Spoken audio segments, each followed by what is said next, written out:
नमस्कार प्रेक्षकांनो, ठिपक्यांची रांगोळी मालिकेमध्ये येणाऱ्या भागामध्ये तुम्हाला अपूर्व आणि शशांकमध्ये दुरावा येण्याची शक्यता निर्माण होताना दिसणार आहे. आणि यामागे तसे कारण सुद्धा आहे.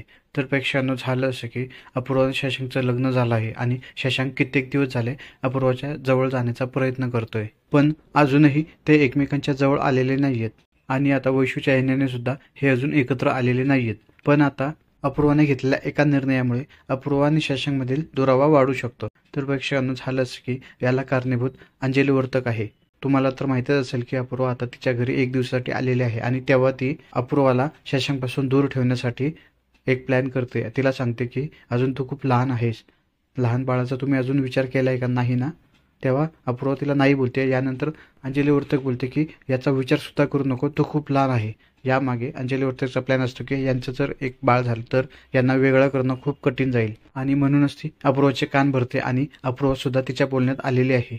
आणि अपूर्वाने निर्णय घेतला आहे की शशांकच्या जवळ जायचं नाही आणि आता इतक्यात बाळाचा विचार बिलकुल करायचा नाही. परंतु इथे शशांकने नवीन स्वप्न पाहिलेले असतात. तो कित्येक दिवस झाले अपूर्वाच्या जवळ जाण्याचा प्रयत्न करतोय, पण अपूर्वा त्याच्यापासून लांब पळताना दिसू शकते आणि यामुळेच यांच्यामध्ये पुन्हा दुरावा येण्याची शक्यता आहे.